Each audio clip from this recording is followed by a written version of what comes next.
Okay, now I want you to come look at this. What do you think that is? Looks like a watering channel. Water channel, yeah. A water channel, someone says, Runoff for something. A back alley. Or a waste channel. or a waste channel to take waste out. From an altar. Is it, do you think it's earlier than that wall, contemporary with that wall, or later than that wall? Earlier. Well, but it goes through the wall.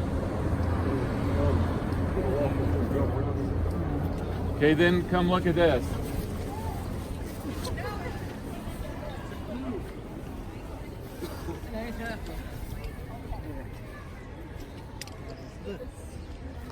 And if you look at your plan, you can see that canal right there, whatever it is.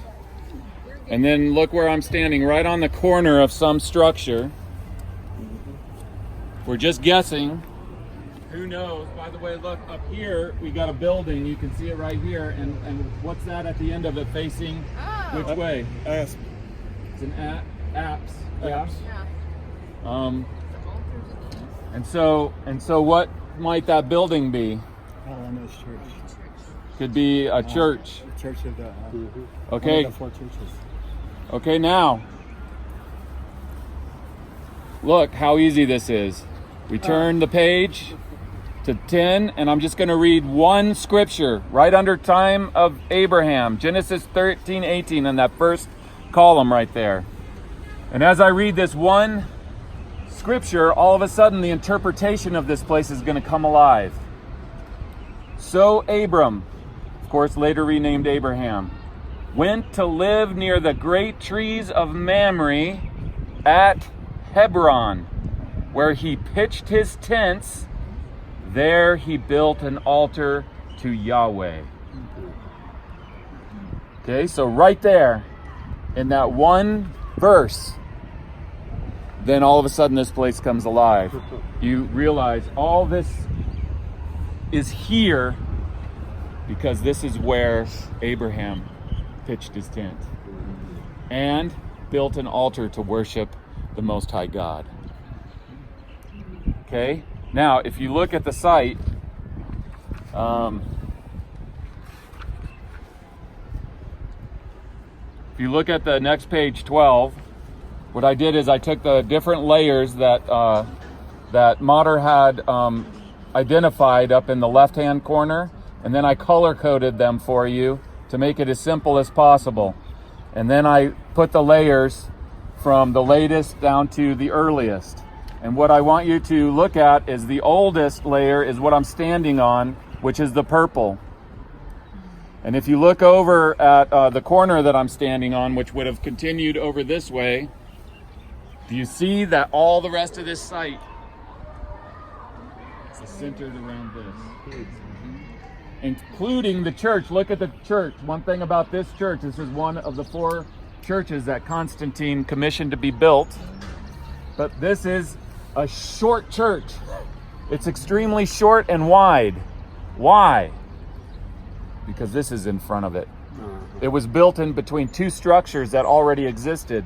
One was an altar, and the other was that back wall back there, which is from the time of Herod the Great. Okay? So before we kick off the archaeology, let's just go back over to page 11 and read the event that happened here, where Abraham built an altar. This is on page 11, Genesis 18. Yahweh appeared to Abraham near the great trees of Mamre. Why is this place here? Not just because Abraham camped here, but because Yahweh appeared to him here. Amen. That makes it not Amen. just a campsite, that makes it a holy place. The great trees of Mamre. What are these holes in that we've seen here? Trees. Bedrock. Where are the great trees of Mamre once stood?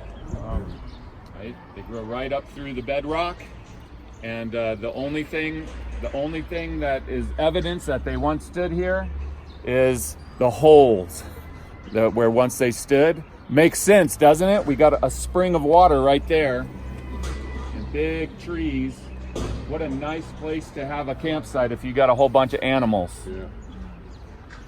Yahweh appeared to Abraham near the great trees of Mamre while he was sitting at the entrance to his tent in the heat of the day. Abraham looked up and saw three men standing nearby. When he saw them, he hurried from the entrance of his tent to meet them and bowed low to the ground. Then one of them said, "I will surely return to you about this time next year, and Sarah your wife will have a son." Now Sarah was listening at the entrance to the tent which was behind him. Abraham and Sarah were already very old, and Sarah was past the age of childbearing, 90 years old. So Sarah laughed to herself as she thought, "After I am worn out, and my Lord is old, will I now have this pleasure?" Then Yahweh said to Abraham, "Why did Sarah laugh and say, 'Will I really have a child now that I am old?' Is anything too hard for Yahweh? I will return to you at the appointed time next year, and Sarah will have a son." Sarah was afraid, so she lied and said, "I did not laugh." But he said, "Yes, you did laugh." Then Yahweh said, "Shall I hide from Abraham what I am about to do?" This is what he's about to do. "Abraham will surely become a great and powerful nation, and all nations on earth will be blessed through him." Think of what an incredible promise this is to two old people, one of them barren, living in a tent. You hear in archaeology class, they say, there is no archaeological evidence for Abraham. The guy lived in a tent. I grew up in Saudi Arabia around the Bedouin. I hung out with the Bedouin here for 2.5 years making the film The Soul Shepherd. I could tell you from personal experience, it's hard to know where Bedouin were camped a week ago, much less 4,000 years ago. Okay, we should not expect to have direct archaeological evidence for people living in a tent 4,000 years ago. Let's be realistic. But we do actually. And so let's start going through the archaeology. First of all, we have where the altar was. Mamre put that what this is the foundations to Abraham's altar. And as we're going to read in later historical sources, what part of it is original? Is any part of this foundation original? We know that this altar was used and was here century after century after century for thousands of years. At one point, it was used for paganism. At another point, it was commemorated by the church that was in front of it. So obviously, it was used for a very long time and repaired and rebuilt, and who knows what part of it, is what. There's hardly anything left of it in the first place. But that is the most ancient part of the site for which the rest of the site is built around. Okay, then we have next, these two blue squares out here. In fact, if you go over, we'll look at pictures of them. Look on page 14, and there's a picture from Mamre's excavation report that you can see them. See the man standing in them. So there's a A1 structure, and then where the man is standing is an A2 structure, and then there's a passage in between them. And so Mamre interpreted this as a gate. And certainly it is. We have lots of parallel gates from this time period. He dated it to the time of David, built at the time of David. That makes sense because what it is it's all that's left from an enclosure that was here during the Israelite kingdom period. See what I'm saying? It makes sense to me, Mamre's interpretation, that David would be the one that built it because David reigned as king of Judah for 7.5 years, just a little over a mile that way. And so to commemorate the place of his forefathers would make a lot of sense. And so he dates it to the time of David. Then the green layer that you see there on page 15 are these walls that enclosed even to today the site. You can see the gate in those walls that we walked through over there. And then remember I was telling you about Lane Rittmeyer. This is his reconstruction of Mamre. So you see in the middle of his reconstruction, you see the altar that I'm standing on with the walls around. Now this confused me for several years when I was thinking about this. I was thinking, okay, you have an altar, but and I was thinking the Jews wouldn't sacrifice on an altar because they got their altar in Jerusalem, right? That's their sacrificial altar. It would be sin to sacrifice on an altar outside of Jerusalem.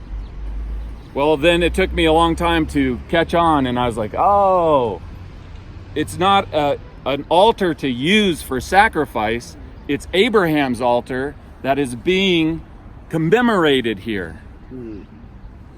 See what I'm saying? Yeah. Okay, look at these magnificent walls in this site. Now, did Herod the Great do anything small? And if you're going to put these big, massive walls in, are you going to put them on soil or are you going to put them on bedrock? So when he did this, look over to, there was an enclosure here.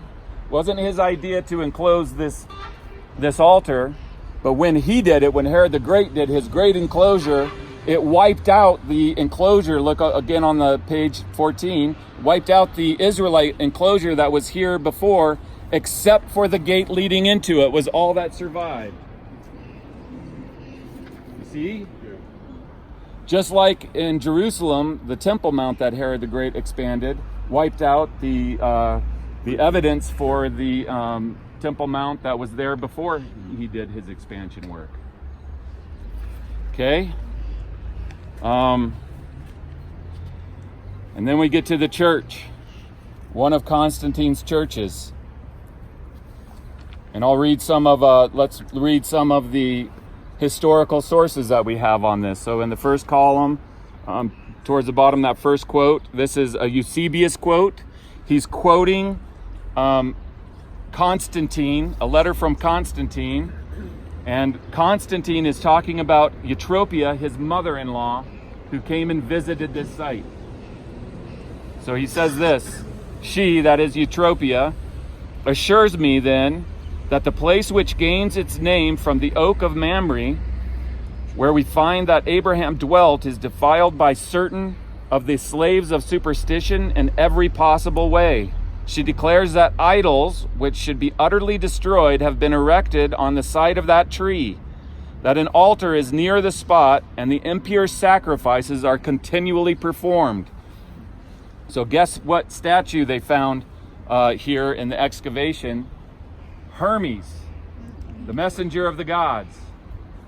Now that makes sense, doesn't it? When you read the biblical story and you see these two angels come with this figure, if you were Roman in your mindset or Greek in your mindset, you would see this as Hermes, the messenger of the god, that they're now using the altar that was originally built by Abraham to worship Yahweh is now being used to worship this god Hermes.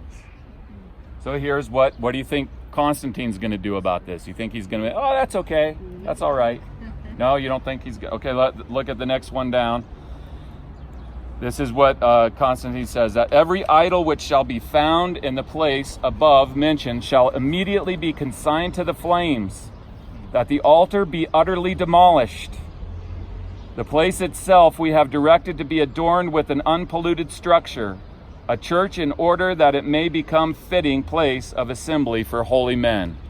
So what had turned into idolatry then is destroyed, cleaned up, and then they say that they demolished the one that the idols were being worshipped on.